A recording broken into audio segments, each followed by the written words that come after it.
Assalamualaikum warahmatullahi wabarakatuh. Selamat pagi semuanya. Salam sejahtera untuk kita semua. Berjumpa lagi bersama saya di pertemuan 5 di mata pelajaran Sistem Komputer. Sebelum kita memulai pelajaran, mari kita berdoa menurut agama kita masing-masing.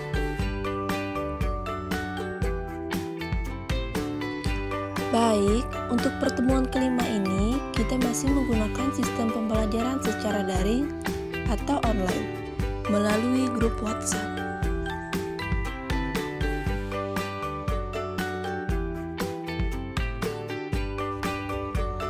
Pada materi sebelumnya, kita sudah membahas tentang rangkaian multiplexer.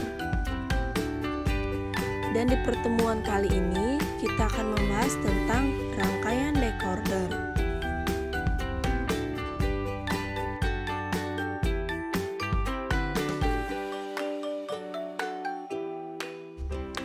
Baik, langsung saja kita akan masuk ke dalam materi pembahasan rangkaian decoder. Sebelum mempelajari lebih dalam, kita harus tahu apa itu rangkaian decoder. Rangkaian decoder adalah sebuah black box yang belum diketahui untuk rangkaiannya. Untuk itu, diperlukan data tabel kebenaran fungsi untuk didapatkan persamaan-persamaan keluarannya. Dari persamaan-persamaan keluaran tersebut, dapat direalisasikan dalam bentuk rangkaian digital. Rangkaian decoder dilengkapi dengan fungsi enable, yang berfungsi untuk mengaktifkan rangkaian decoder. Kemudian, pada rangkaian decoder terbagi menjadi dua pembahasan, yaitu yang pertama adalah decoder dan yang kedua encoder.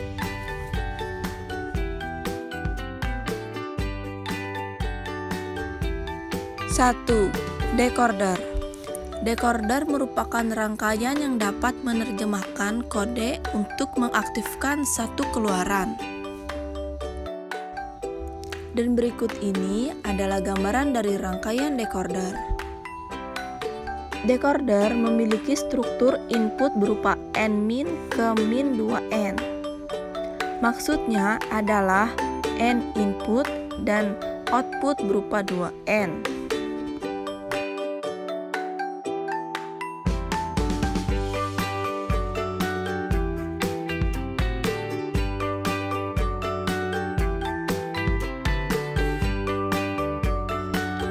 Untuk lebih jelasnya mengenai decoder, perhatikan contoh decoder 2 ke 4 berikut ini. Fungsi dari sebuah rangkaian adalah mengaktifkan hanya untuk keluaran berdasarkan salah satu data input.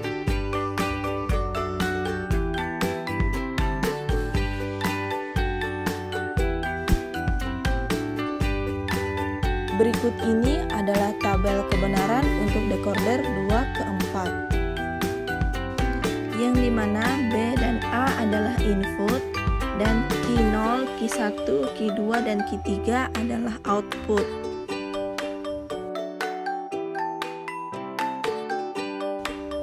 Kemudian 2. Encoder. Encoder merupakan rangkaian yang dapat menyebarkan sebuah kode. Encoder bekerja kebalikannya dari decoder.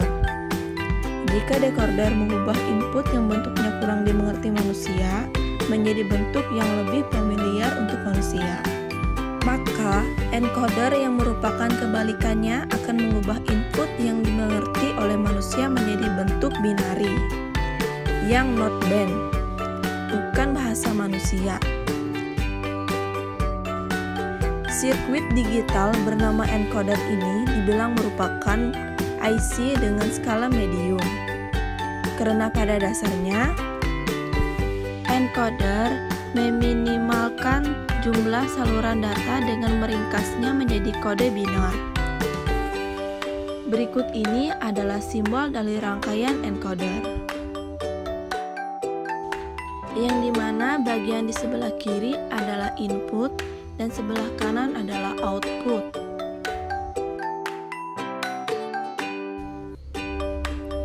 Lebih khususnya lagi, encoder dapat digunakan untuk mengukur posisi, kecepatan sementara, akselerasi, dan arah yang dapat diturunkan dari posisi antar linear dan gerakan putar.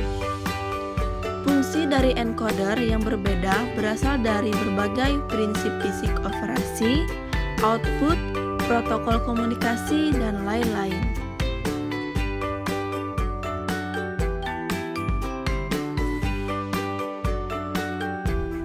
Secara sederhana, cara kerja sebuah encoder adalah menggunakan berbagai jenis teknologi untuk menghasilkan sinyal, termasuk mekanik, magnetik, resistif, dan optik.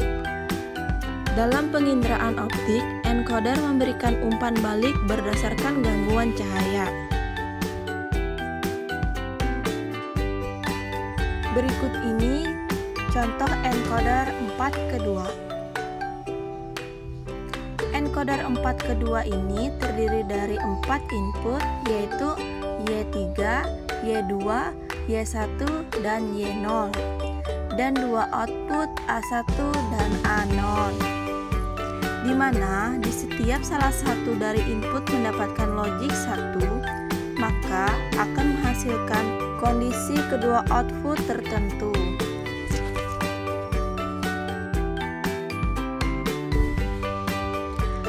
Berikut ini adalah tabel kebenaran dari tipe encoder 4/2.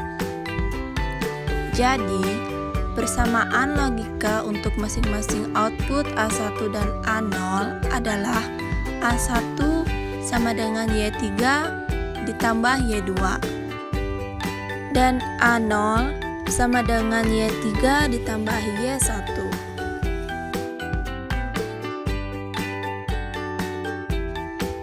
Kemudian, jika diimplementasikan ke dalam rangkaian logika menggunakan 2 gerbang OR, maka akan jadi rangkaian seperti di bawah ini.